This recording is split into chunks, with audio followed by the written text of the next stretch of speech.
So we'd like to welcome everyone to our final focus keynote. Although there is no party like a focus party, because it continues on even after today. We have a final focus session tomorrow at 10, so check your schedules.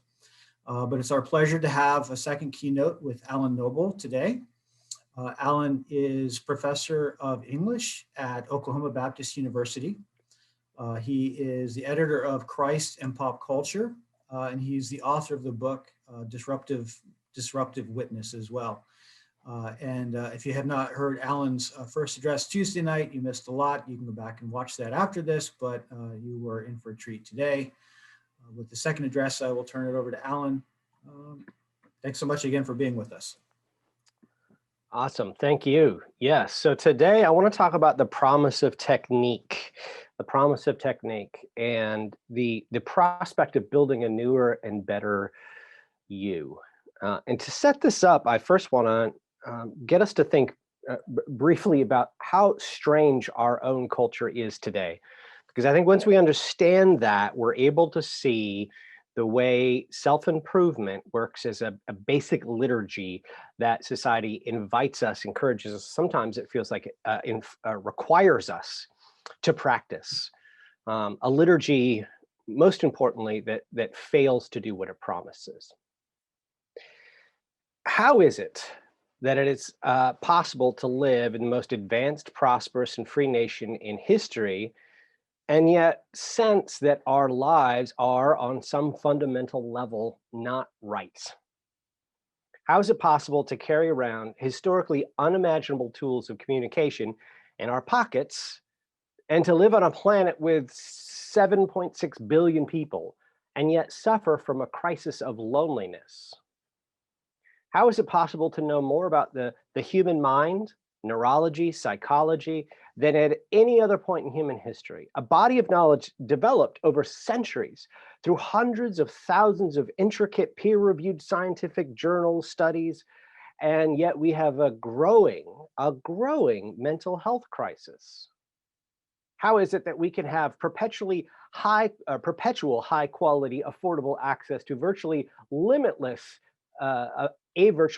stream of entertainment of every kind, content of every kind, style and medium imaginable, and yet so many of us feel terribly bored? How is it possible that each year we gain new systems, technologies, and services that allow us to be more efficient than ever with our lives, and yet work seems to invade more and more parts of our life? I think we can conclude that we are not right. Now, you might be wondering, you might be objecting, wait a minute, Alan, I actually know quite a few people who are happy, content, and they live, pretty interesting lives. The society you just described sounds nothing like their daily experience. And yet I wonder, if you take their cell phones, their computers, television, podcasts, exercise classes, 80-hour work weeks, shopping sprees, planners away from them for an hour, would they not feel the weight of their own existence closing in on them? Would they not begin to worry, to feel a constricting anxiety, a fear of missing out, of falling behind, of wasting away? Would not their conscience begin to call up memories of failures, doubts, and insecurities? The modern world is perfectly designed for people that are afraid of being themselves. Smartphones weren't designed to be addictive against our wills. We want them to be addictive. We want to stare at screens because a screen into another world is much, much safer than a mirror reflecting our own hearts. A screen can divert our attention from disorder, the disorder right in front of us and in our hearts, even if it means diverting us with news reports of greater disorder globally. So, how many of those who seem to be living interesting, fulfilling lives are only able to get out of bed in the morning because of the momentum of life itself, because they have a job or school or something to get up and do? How many of those who seem to live fulfilling lives are merely filling their lives? I don't doubt for 1 minute that people in America have stimulating, pleasurable, and comfortable lives, but so do many cats and dogs. And if humans are distinct from animals, and we are, then stimulation and pleasure and physical comfort are wholly inadequate measures of the good life. Please don't misunderstand me. I don't mean that everyone is absolutely miserable beneath the surface, but I do think that a lot of us are anxious, lonely, tired, bored, overwhelmed, and tired. Again, the motto for many contemporary people is, I just need to get through the day. I just need to survive. And to cope with this, to survive, many of us self-medicate. Most of us self-medicate.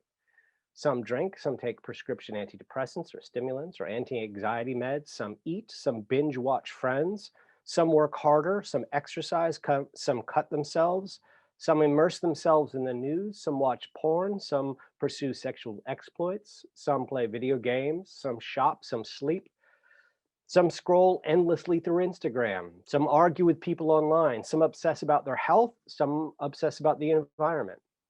Some protest online, some travel, some attempt suicide, some attempt self-improvement, some abuse drugs, some join extremist movements, some join multi-level marketing programs.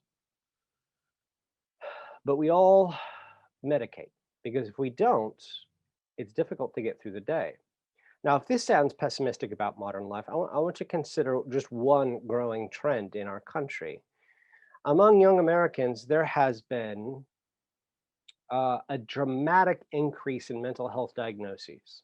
College campuses have been ground zero for addressing these issues, but most schools have struggled to keep up. Young people torn up over broken families, child abuse, anxiety, sexual abuse, loneliness, dread that they'll never amount to anything, imposter syndrome, choice paralysis, porn addiction, profound and extensive brokenness. One survey found that nearly 43% of undergraduates felt so depressed that it was difficult to function in the past year, and 64% said they felt overwhelming anxiety. Now, while the rise in mental illness diagnoses can be partially explained by heightened awareness and decreased taboos about mental health, which is good, I don't think that can explain it all. Something has changed. Young people are not all right, and the rest of us, frankly, aren't doing much better. According to the CDC, between 2011 and 2014, nearly 13% of people over the age of 12 took antidepressant medication in the past month. The widespread use of psychiatric medication led one historian of psychiatry to remark, "We've come to the place, at least in the West, where it seems that every other person is depressed and on medication." And he says, you have to wonder what that says about our culture. More alarming, of course, is the rising suicide and drug overdose rates, which have actually reversed, which is remarkable. They've reversed the long trend in America of rising life expectancy. For the first time since the First World War, and the last 5 or so, 6 years, I think, we've actually seen a decline in longevity, in life expectancy. And for the most part, that decline, well, pre-COVID, was ascribed by economists to drug overdoses, suicide, and complications due to alcoholism, together referred to as deaths of despair often in the media. Now, so I think considering these things, we have to conclude that a significant portion of the American population finds life unbearable. And our standard response is to fix individual people to get them help, which is for the most part good, but we need to interrogate this.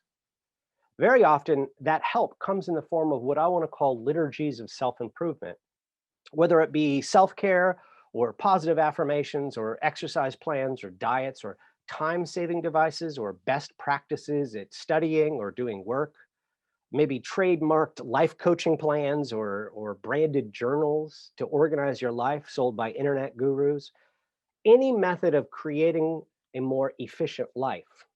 Typically, these methods are shaped by the latest science, or I should say latest science sometimes. While some are helpful practices, most people find that they move from one method of self-improvement to another, always feeling a little bit behind, never quite catching up. You get your love life figured out by applying the 4 love languages, but now you're out of shape. So you join CrossFit, but you don't have time to follow politics so that you can be an informed voter. So you study our political situation by listening to a condensed summary of political news in a daily 5-minute podcast, but you do all your shopping on Amazon Prime so that you don't have to drive to the store to shop, and so on. There's always a better technique for you to try, and you never manage to overcome your weariness. But what if we're not primarily the ones who need to get better? What if we're not primarily the ones that need to be fixed or treated or cured? What if the deeper problem behind much of our societal anxiety is that our society is not built for humans? Instead, the structures, values, practices, and myths that define our society assume a false conception of what it means to be human. Because if that's true, then our anxiety and stress are not primarily personal problems to be adjusted, but the natural and even rational response to living in an inhuman world. Now, what do I have in mind when I say this false conception of being human? What I mean here is the belief that we are our own and we belong to ourselves. We are our own means that we are fundamentally autonomous individuals, that we define ourselves by discovering and expressing an identity. On Tuesday, we talked about this in terms of expressive individualism. To belong to ourselves means our place in the world, our relationships, and our obligations are fundamentally choices that we make. So one implication of this anthropology is that if we are our own, then our purpose in life is to justify ourselves, to matter, to be known. We alone are responsible for making our lives fulfilling and meaningful. And with that comes a great freedom to be whoever you want to be. And isn't that exactly what we've been told our entire lives? That you should be who you want to be, that you must be who you are, that you should pursue your dreams, that you should be true to yourself, that you should live authentically and let no one else define you or put you in a box. We've read this on posters in elementary schools and grade schools. I've seen colleges recruit students with the promise of helping them find themselves or discover themselves. We surrender our privacy to social media in exchange for the opportunity to digitally craft, brand, and market our identity. We choose to belong to churches or people only insofar as they fit our style. Now, this freedom comes with an unbearable burden, the burden of justifying your life. When everyone is frantically trying to create a meaningful and significant life, what happens is that meaning and significance become scarce resources that we're all competing over. Whenever I hear the stereotype that young people are lazy and apathetic, I think about my own students and how completely backward that stereotype is. The students I know tend to be overwhelmed with the need to be good enough, to be successful, to know exactly what they're doing with their lives, to do all the right things, and to be approved. They are haunted by imposter syndrome, every single one of them. So that when I have a class of 20 students, I know exactly 20 students think that they're the only ones in the class who don't belong in that class, or even in college at all. They suffer from choice paralysis, the fear that they might pick the wrong career or the wrong spouse or fraternity or Instagram filter. If your life is your own, then you've got one shot at making it matter. And you're surrounded with examples of amazing, beautiful, talented, smart, wealthy people who do matter on Instagram, YouTube, television, Twitter. The stakes are life and death, and the competition is far, far beyond your abilities. So even as pundits decry participation trophies, there's hardly anything in our society which isn't in some way a competition. The top AR reading scores at my local elementary school were posted in the wall of, my son was a first grader and he attended this school. They posted the AR reading scores right in the hall so that all the elementary school kids could see who had the best reading score. First grade. My college seniors agonize over not having, I have this conversation so often, not having a 4.0. Social media provides in-depth data analysis on how many people like the things that we do, the things that we post. Now, other students, and I mentioned this dynamic also on Tuesday, I think other students, and I think a large segment of society, I think they end up opting out of the mainstream game of life after deciding that they don't have much of a chance of winning. Why compete if you know you're going to lose? The constant pressure to perform or achieve or improve in school or at work or relations or life in general, it's exhausting. And if you figure that the cards are stacked against you, why try? For these students and people in general, I think online gaming, online communities, niche hobbies, fan cultures, all these things can provide a pleasurable and interesting world, even if it's at the cost of achievements that traditionally are more socially acceptable.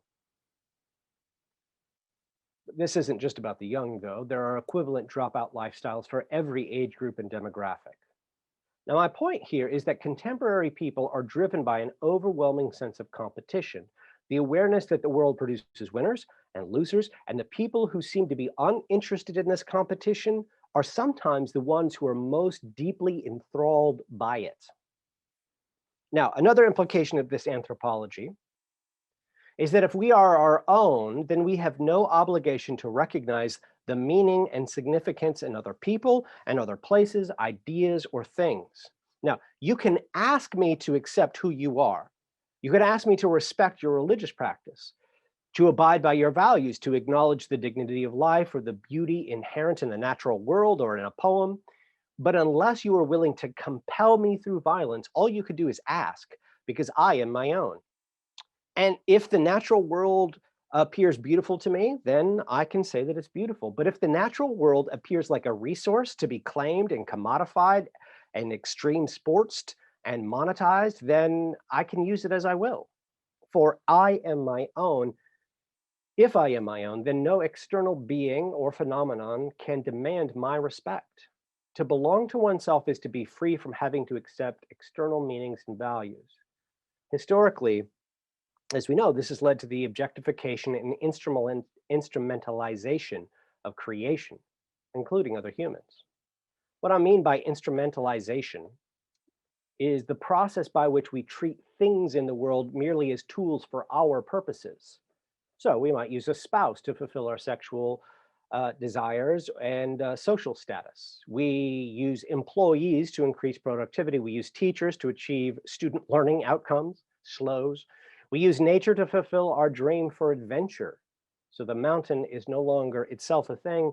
It's just a tool there for me to feel like I can conquer something. We use education to get a job, etc. There's a wonderful illustration of instrumentalization and C.S. Lewis's Screwtape Letters, where Screwtape admonishes his underling, his understudy demon, Wormwood, by letting his human patient enjoy reading a book and taking a walk. Now, according to the demon, allowing a human to enjoy things such as, uh, to enjoy such things for their own sake is dangerous. It's the kind of act that could actually bring you closer to faith. Screwtape laments, this is where you went horribly wrong. You should have put it into his mind that he had to get up in the morning and take that walk for the sake of exercise. It would have become drudgery to him. This is too close to home. And you should have gotten him to read the book so that he could quote it to somebody else. In other words, to brag, right? It would have become equally uninspiring. You allowed him to enjoy such pure pleasure that the enemy's voice became more audible within those experiences. That is where you went wrong. Using that example, I want to add another term, because when he's talking about going for this walk and using this book so that he can impress other people, one of the things that he's focusing on, especially for that idea of going on a walk for the sake of exercise, one of the things he's focusing on is living a life of efficiency. Because if you go for a walk just for the beauty of taking a walk, that's not an efficient use of your time.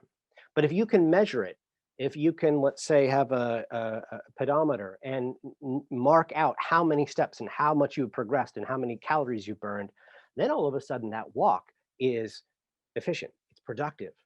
So this term I want us to think about is the term technique, which I'm going to give a definition of in a minute.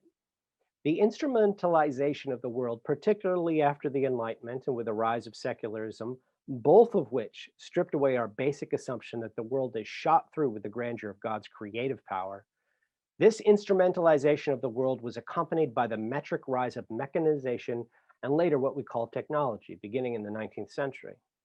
Once you accept that the world is not filled with intrinsic meaning, but can be used purely as tools for your own purposes, then all you need is data, analysis, and methods to become motivated, almost entirely by the relentless pursuit of efficiency. And this is technique. And under the influence of technique, we don't just want to take a walk for the prodigal pleasure of walking. We want to exercise. We want to walk and listen to a podcast. We want to walk with a Fitbit to collect data. All of these turn a simple act, a simple joyous pleasure into a method for efficient living. Another way of thinking about this theme is as I said earlier, liturgies of self-improvement. These are specific methods of fixing ourselves to make our lives more livable.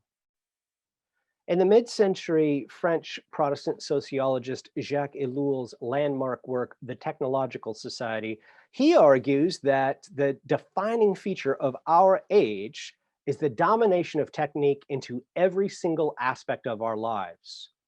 For Ellul, technique is different from technology, which refers to machines.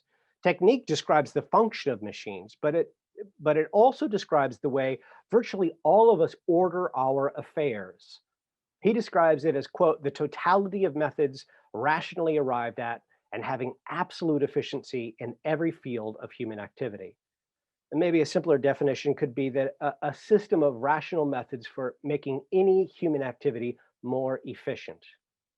Now, hopefully this definition has sparked some examples in your mind, but let me give you a few that I've come up with myself. So if you have a weight loss app, which tracks your fitness and uses advanced metrics to create an optimized weight loss workout plan for you, your body type, your age, your gender, that's an example of technique. All forms of life hacking are technique. Websites that teach you how to profit off your credit card reward programs, that's an example of technique. Parenting books which outline precise strategies, limits on screen time, numbers of hours reading to them per day, enrichment activities, all strategies determined by careful research and scholarship. All of these aimed at raising the healthiest and most successful child possible. That's technique. Automotive computer systems, which warn you when to change the oil, rotate the tires, and get a fan belt replaced. Those are technique. A couple of years ago, my wife and I bought a car, a hybrid, and it started, it grades us on our fuel efficiency. So whenever you stop the car, it gives you like a letter grade and a letter and a percentage, like 97A. And how is it doing this? It's measuring everything. Standardized testing is an example of technique. Leadership programs, self-help books, government bureaucracy, call waiting systems at massive corporations. Now, if a few of these examples feel fairly benign, that's true. For example, I don't mind having a toothbrush which turns off automatically, an electric toothbrush, which turns off automatically after the dentist approved optimal brushing time has been achieved. Although I do worry that new research will come out that says that the optimal brushing time is 3 minutes and not 2. And I'll either need a new toothbrush or I'll need some kind of software upgrade, which seems unlikely. But some of these examples might have caused a spike in anxiety in you. For example, standardized testing, government bureaucracy, call waiting, endless and contradictory parenting textbooks or relationship advice books. A society governed by technique is a perpetually exhausting society because human life is ultimately irreducible to rational methods of efficiency. We're not machines. And because of that, technique often contributes to the experience of an inhuman society, the one that I began this talk with. For example, the healthcare industry, made possible by the belief that we are the healthcare industry, private or government run, seems to be incapable of treating sick people as unique human beings made in the image of God. Instead, we're data points, statistics, subjects to apply best practices to, trends or classifications, systems whose highest goal is efficiency inevitably dehumanize us. But there is another way that technique, made possible by this belief that we are our own, leads directly to the inhuman conditions of modern life. The frantic desire to craft and express an identity in a competitive and hostile world, which we discussed just a few minutes ago, it regularly manifests in an addiction to methods. An addiction to methods. These are these liturgies of self-improvement that I mentioned earlier. Let me give you a real world example. Let's say I have a midlife crisis. This is not based on reality, but let's say I have a midlife crisis. I wake up one morning and I have a really hard time getting myself out of bed. In fact, I struggle to move at all. It feels as if there's this boulder sitting on my chest and anxiety is constricting me. And the question that keeps haunting me is, why am I doing all this? Today is going to be the same boring, tired routine as yesterday and every day prior to that. The most I have to look forward to is the latest superhero movie. So in this case, the Justice League, 4 hours. Oh, that's a lot to look forward to, 4 hours. But even that feels flat and dull. And so I force myself out of bed and I begin thinking about how to get out of this funk. How could I improve my life? How can I fix things? The important thing here is two things I want you to see is one, that when I think about how to fix things, I think about it primarily being about fixing myself. And second, I turn to methods or techniques, liturgies of self-improvement to fix myself. So I ask a friend who seems to have his life together. He's got to figure it out. And he recommends a fitness regimen that focuses on increasing oxygen to the brain so as to lower levels of stress and release dopamine. I tell my boss and that my work no longer excites me. And he recommends taking a series of company-sponsored leadership courses which will train me for upper management. I tell my doctor of my depression, and he asked me to alter my diet, cutting out caffeine and chocolate, the very things I use to get through my day. I tell my psychiatrist, and she prescribes new anti-anxiety medications. I tell my pastor, and he gives me a workbook on discovering and overcoming your spiritual weakness. My aunt recommends essential oils, specific essential oils, used at specific times of the day in specific parts of my bodies in specific amounts. My cousin suggests that I discover my Enneagram number so that I can chart a path towards a healthier me. Now, this list could go on forever, literally forever. And with each new item, the burden of trying to keep up grows and grows. And the methods of better living through efficiency that promise to relieve me of my depression and my anxiety and my aimlessness actually compound them. Each day, a new method is introduced to me on social media, the news, ads, friends. And as my depression lingers, I'm reminded again and again that it's my own fault. I'm just not following the liturgies of self-improvement carefully enough. So do you see it? The liturgies of self-improvement are presented to us as solutions for the problems that I started this talk with. Our growing sense of inadequacy, our depression, our aimlessness. But rather than cure us, liturgies of self-improvement only make us more responsible for our own fate. They only make us feel more responsible for our own fate. So that if we're not doing better, it's our own fault. We should have tried harder or worked smarter or found the better method or technique or strategy. The belief that we are our own creates an insatiable drive to create meaning, order, and significance in our lives, leading to a society in which everyone is frantically competing for recognition and affirmation. Because we belong to ourselves, we no longer need to accept meaning and value from any external source. And so we instrumentalize the world. And then we follow to this way of technique. We use this technique to help us in the frantic competition to assert our identity and to matter in the world. All of this is dehumanizing, but it is dehumanizing precisely because it assumes a false idea of who we are, who a human person is. It is a society that is not made for us as human, as God designed us. This, I think, is the fundamental lie of modernity, that we are our own. Until we see this lie for what it is, root it out from our culture, and replant a conception of human persons not as being our own, but belonging to God, all our efforts at improving our world will be glorified band-aids. So let's begin to try to talk our way out of this. The first question and answer in the Heidelberg Catechism reads this. The question is, what is your only comfort in life and death? And the answer is that I am not my own, but belong with body and soul, both in life and death, to my faithful Savior, Jesus Christ. A proper understanding of our personhood requires that we recognize that we are not our own. At our core, we belong to Christ, which doesn't just mean that we personally identify with Christianity or that we give mental allegiance to Christ. It doesn't even just mean that our identity is hidden in Christ, which I'm never quite sure what that means. The truth is, I think not more deeper, it's just deeper and more complex than any of these phrases convey. In Him, we live and move and have our being. In Him, we are justified not just by works, but by faith. And this justification is objective. It's both externally and internally.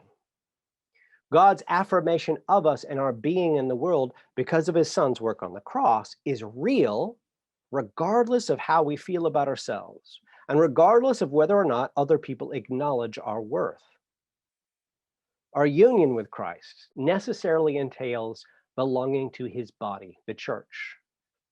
And if that's true, then we also belong to our families and neighbors. Not in exactly the same way as we belong to Christ and to the church, but in a subsidiary way, we do. The external truth of our worth transforms us, and it obligates us to move outward in Christ-likeness for the sake of others. Only if we are not our own can we affirm that we are our brother's keeper, because otherwise, we're only our own keeper, and we can't even do that. So, an anthropology formed by Christianity ought to be diametrically opposed to the contemporary belief that we are autonomous individuals who find our greatest fulfillment in breaking free from all external norms. Instead of the burden of self-creation, which crushes us, we can rest in our justification in Christ. What does that mean? Well, practically, it means we don't have to discover an identity. We don't need to brand ourselves. We don't need affirmation from romantic relationships or from Twitter followers or from parents or possessions or achievements. We don't even need to compete. We don't need to carefully follow the liturgies of self-improvement to endlessly strive to progress in ourselves and become more efficient in our lives. We can rest. And for those of us who have looked at this game, this life of competition, of hyper competition, and we respond to that dehumanizing nature of society by just dropping out of the competition altogether, there's great hope. If the pressure to achieve and perfect yourself and to be successful has driven you to despair or to boredom, or to deadening your emotions with entertainment or food or drugs, you were right in a way.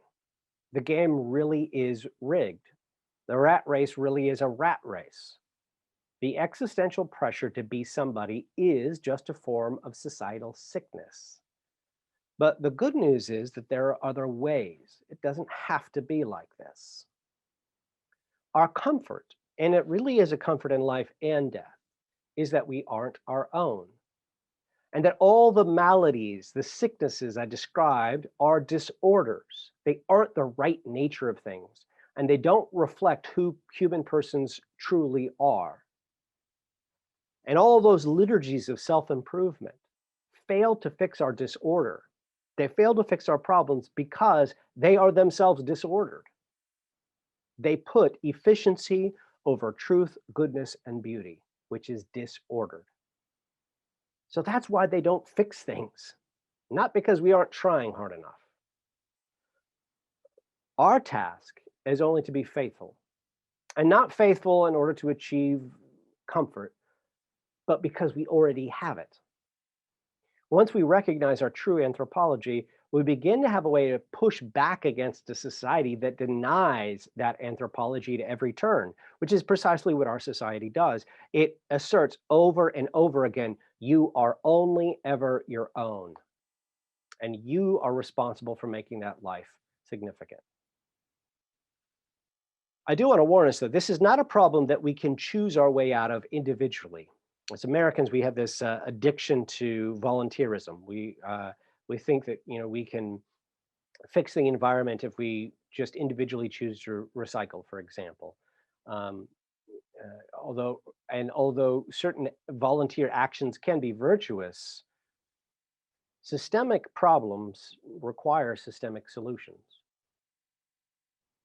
Only by internalizing our belonging to God, our dependence upon Him, and all the beautiful and holy obligations and limits and duties to Him and our neighbors that naturally and rightly flow from belonging, only then, I think, can we start moving to change our churches, to create art, to support policies, vote for politicians, start businesses that reflect our personhood, and that therefore give dignity and grace to our neighbors. But this can't be merely done at an individual level. We must collectively create institutions, spaces, communities, and movements which swim up the creek. Now, I'm not saying that once you internalize this truth, that you are not your own, but you belong to Christ, that you'll no longer be depressed or anxious. That's not the way it works, unfortunately. So long as the rest of society is structured under the assumption that we are autonomous individuals, we'll always be fighting a battle against alienation, dehumanization, and stress.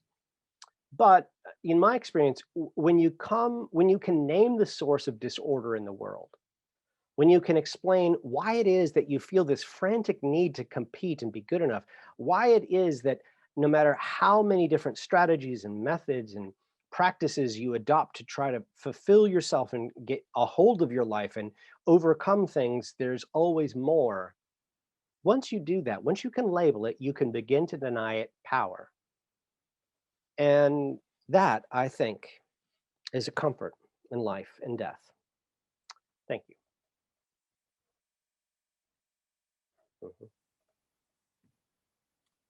Dr. Noble, thank you so much. A wonderful reflection on the present today. So it reminded me of, I was thinking of a scene from the film Remains of the Day near the end, and the protagonists are walking and at night, and the lights come on, and everybody starts clapping because this is still, even in the 40s, it's still a novelty in some places, and they say, yeah, they always do that.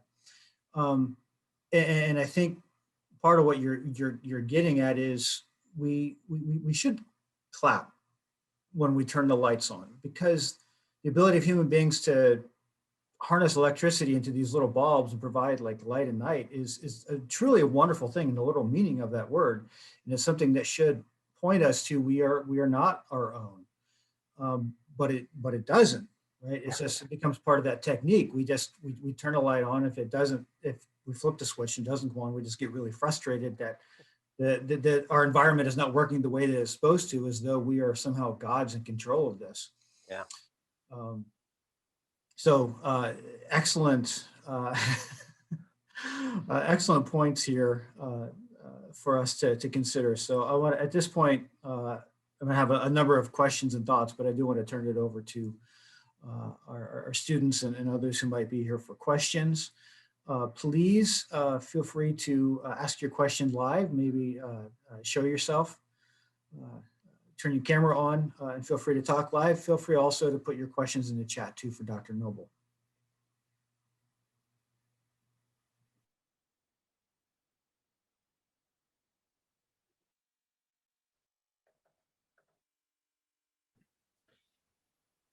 Dr. Noble, thank you for that great presentation and information. I'm Brian Kono. chaplain here at Spring Arbor, and much of what you've described in this talk resonates with Jamie Smith's work in culture liturgies. And I wonder how we work against like that efficiency, the technique that is around us in the world, that there is no turning America away from that. Mm-hmm. And yet, and I would say, what I've read about, especially about the emerging generations, is they are seeking an embodied existence, which would remove, the secular from the sacred and embrace and be it, I don't know, somehow invested in that same world. So how do we bridge that gap? So one of the things I love about Jacque Ellul, because he's asking this very same question, and he's a sociologist. He's writing first in a secular, the technological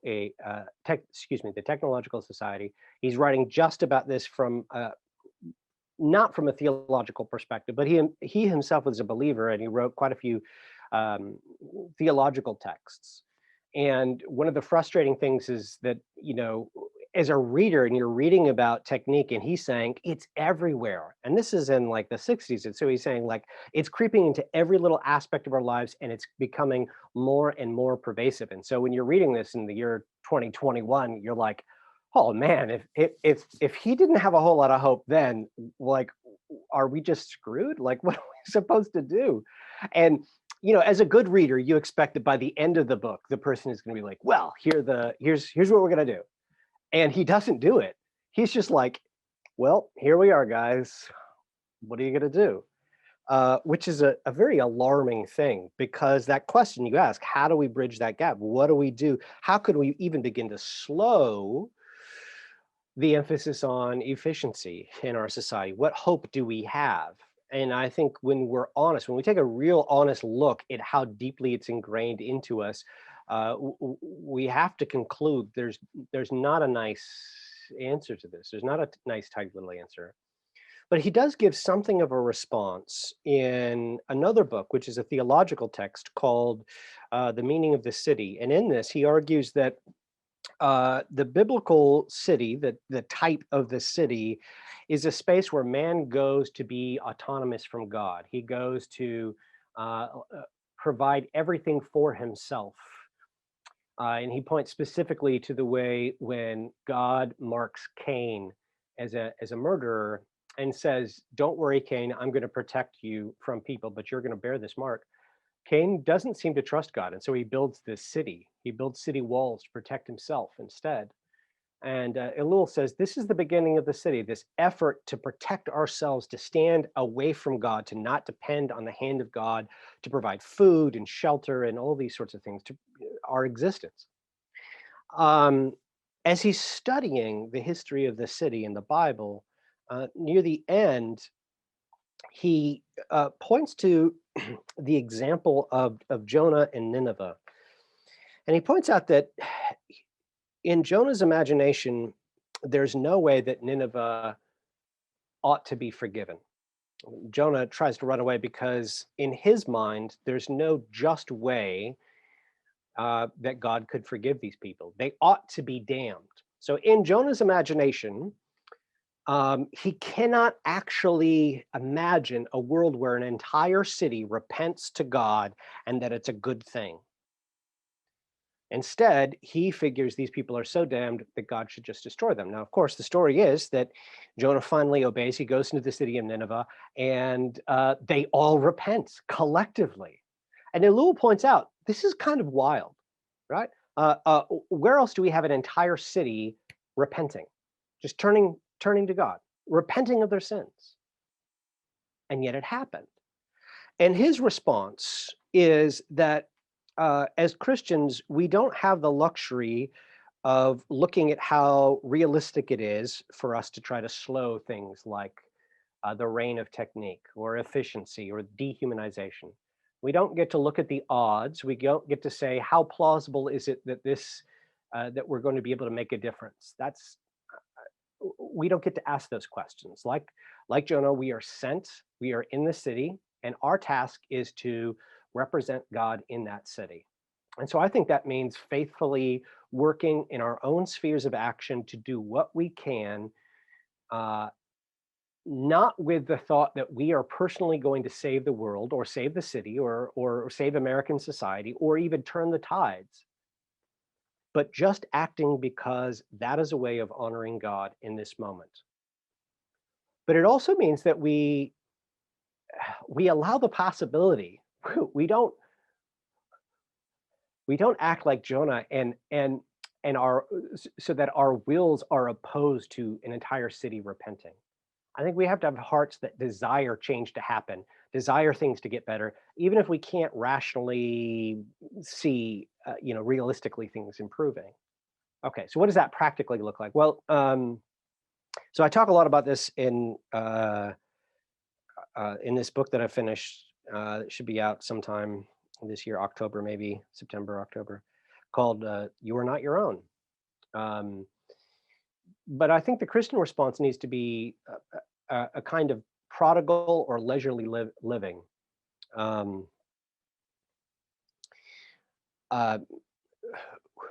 We serve a prodigal God.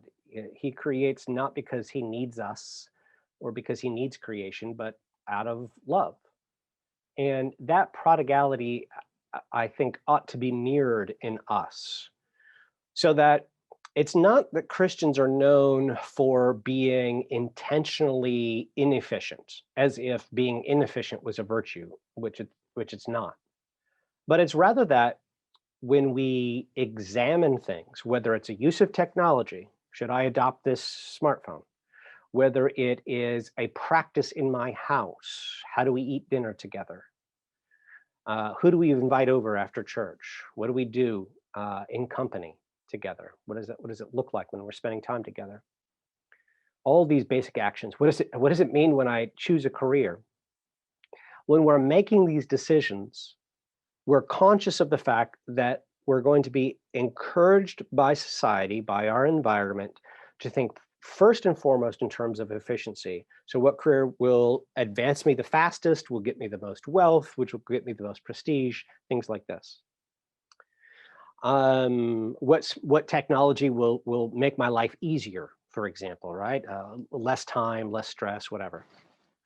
But the Christian difference is that we reject that and say, okay, efficiency can be a good, but it's not above the true, the good, and the beautiful. So if a career is immoral, and we talked about this on Tuesday, if it's, let's say, a particular kind of career that you pursue is destructive to your neighbor, it encourages them to pursue idolatry, it doesn't matter if it's rationally the most efficient choice for you to make, you shouldn't do that. So to answer your question, I think on the micro level, as individuals, we want to think prodigally. How can we act in a way that mirrors God's pleasurely joy of creation? And it means, as we're making our personal decisions, intentionally recognizing the pull of efficiency and instead saying there are higher goods. There are higher goods. Now, we're not going to do that every time, and we're not going to do it perfectly. But again, if we take this position that Ellul takes, where we accept that our duty is to try to be faithful. T.S. Eliot has this, in Four Quartets, he has this line that's sort of become my motto. It's, for us, there is only the trying, the rest is not our business. And I think that's the position we have to have. For us, that's all we can do. We have to try. But I do think also at the macro level, in church communities, as Christian entrepreneurs, these sorts of things, we can think, okay, how can I create a business that, maybe it's not going to be as successful as others because I'm not going to try to be the most productive business, but I am going to put the good of my customer, the good of my workers ahead of productivity at times, right? So I think there are ways of building institutions that do that kind of thing. It's hard work, but the most important part, I believe, is that we are cognizant of these forces and that we make a conscious effort to push back against them, not imagining that we are going to change and fix everything, but acting as uh, uh, as representatives of God. Thank you. That was a mini lecture, sorry. That's what happens when you write a book, is you've got like an entire chapter. So if you ask the right question, I'll be like, oh, I'll just give you an entire chapter. There you go. Now you don't have to read that chapter. Thank you.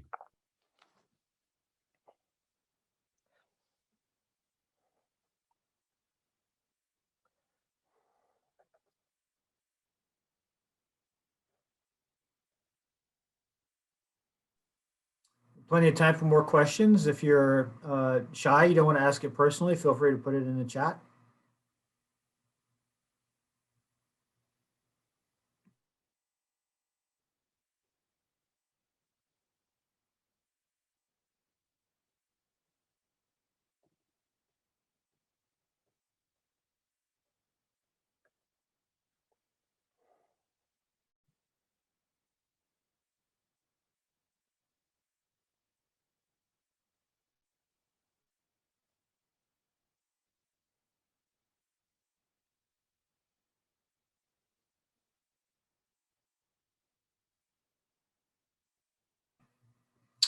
Well, I have, like I said, I have a bunch of questions. I've been reading some of the death of God theologians from the 1960s, and one of them talks about what the death of God means is that the United States, and he's writing in the late 50s, 1960s, he calls a cultural incapacity for God.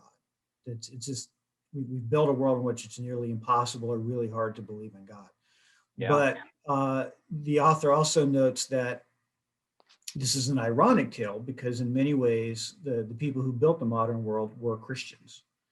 Or it was that Christianity that kind of led to this technique. And it's true. If we look at the history of the people who built the modern world, many of them, well, some of them were people who were not necessarily Christians and did understand themselves as trying to harness the power of the gods, become gods themselves, or create a world in which men could be gods. But many of them also were Christians who theoretically understood that they were not their own, but nevertheless they are still developing both the material world, but the mental world as well too, in which this technique that Ellul talks about. So can Christianity be, I guess, the solution to overcoming a world of technique if Christianity is part of the problem?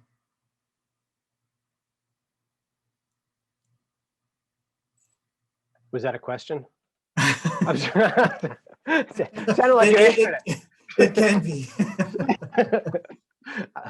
Yes. Yes. Maybe it depends on the kind of Christianity. It's right. Usually Protestantism, right? It's the Max Weber the Protestant ethic in the sphere of capitalism. It's Protestantism that has brought about this very kind of worldly mentality, and we need more of the G.K. Chesterton Catholic enchanted view of the world.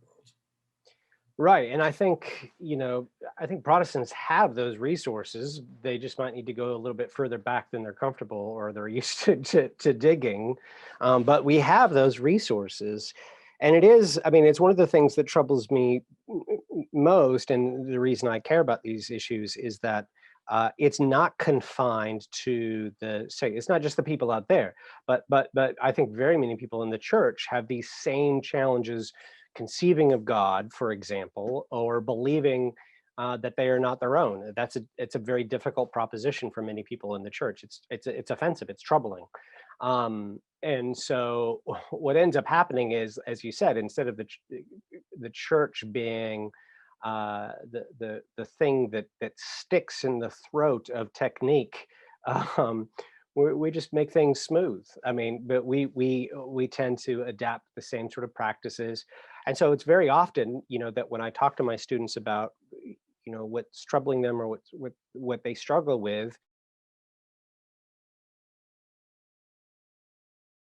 constantly improving themselves, and not in a sense of righteousness, right? Not in a sense of sanctification, the work of the Holy Spirit within them, but the sense of my CV, my resume needs to be improving continually all the time because it's hyper competitive. And so they've, without realizing it, they've adopted these same ideas, and it always. So there are two possibilities. One, they're under its spell and they haven't quite realized that they are inadequate yet, and in which case it'll be an exam often or a paper, and they realize I'm not as smart as I thought I was, and maybe I'm not good enough, and maybe I'm not going to make it in this world. Sometimes they got to go to grad school to feel that way. But most of them, I think most of them, and most people, I think are pretty cognizant of their inadequacy. And so on the one hand, while they're still frantically working on this, according to the rules of this system, they also acutely feel that it's failure, that it's inadequacy. It doesn't meet their needs. It doesn't make them feel accomplished. So, yeah, so I think that requires the Protestant church requiring a sense of enchantments, yes. And also I think a lot in terms of understanding the way God, in God we live and move and have our being, like our existence, just that an acute awareness of, well, if for Jacque Ellul the city is this image of man trying to stand by himself, then Christians ought to be known for radically accepting that they exist because of God's provision. And I think that is that's a way that we can challenge things. I guess that might speak to a discipline, an attitude of gratitude, just a much more daily and even moment by moment exercise of thankfulness and gratitude that maybe goes with that wonder, right? It's you don't have to necessarily just be out in nature and look at a great sunset or sunrise to be able to appreciate God's power and God's beauty. You should be able to do that in cities too, in this built environment that God has given us the ability to. And so I don't know, maybe to go back to the electricity exercise, maybe whenever we turn on a light switch, we need to say like a little prayer of thankfulness that God has given us the ability to harness that power and all the things that come with that. But ultimately, it's not something that we were able to achieve on our own. It's something that he enabled us to do. That's right, gratitude, and gratitude is, there are many things like this in Christianity. It's one of those concepts that are it's very basic, and it's easy to say, well, we need to be grateful. We've got Thanksgiving. We've got to practice gratitude. But there's a way, and I think the light switch example, the lights is a good example of this. There's a way in which we can compartmentalize gratitude. So we think in very narrow terms, but as you were saying, it's a moment by moment thing. For a Christian, there ought to be a constant awareness of gratitude. And that is different because we actually tend, as secular people, or excuse me, living in a secular age, we tend to think the opposite, which is that the world, the material world, and the things that we're in control of, or we think we're in control of, all of those exist and continue to move without any outside sources, that they're just there for us to use. So yeah, a radical kind of gratitude that would take quite a bit of work, I think, for a contemporary person. And why I think that's important is that I like to point out that for my great grandparents who were farmers in Iowa, when they said thanks over a meal, it was easier for them to conceive of gratitude toward God because they understood the fact that they depended on the rain that God sent for them to eat, right? Whereas I mean, I can be grateful, but I have to work harder because for me, these things are given. They're just there. They don't. It doesn't seem like God has any hand in them at all.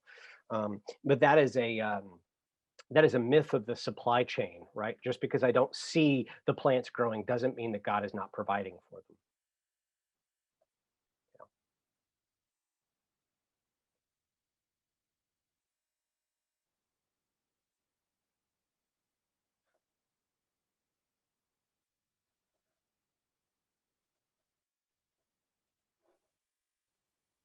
Floor is open. If anyone has any further questions, comments.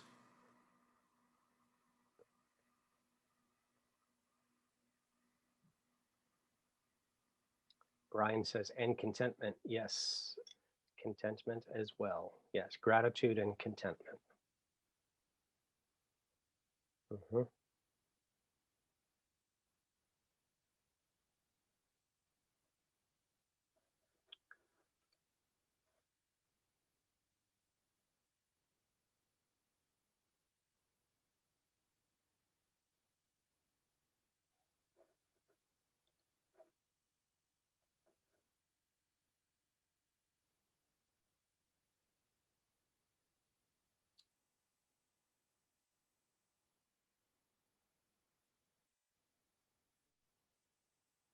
Like I said, the floor is still open for any questions or comments. Had a wonderful address here and a lot to think about and unpack.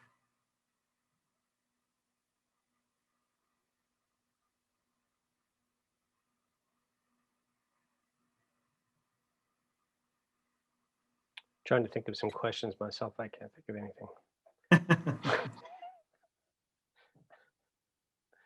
Well, you've between the two addresses, you've given us a world of challenging thoughts. It's just been a great few days with you. Just a great focus week and in general, a lot for our students to think about and be reflecting on for a while. So Good, thanks. Glad to do it. all right, I think that we will wrap it up then. Dr. Noble, thank you again so much for your time with us. And I'm looking forward to getting into disruptive witness. I'm looking for opportunities to use that actually in classes. That looks good. And your book coming up this fall will be on my radar as well too. So really thankful to Jeff Bilbro for bringing you in connection with Spring Arbor and fostering that. So it's been great time with you. So we'll let you go, let everyone go. And one more focus event tomorrow morning at 10. But thank you everyone for your support this week. And thanks again to Dr. Noble for his time with us. Thanks, guys. Bye. Thank you.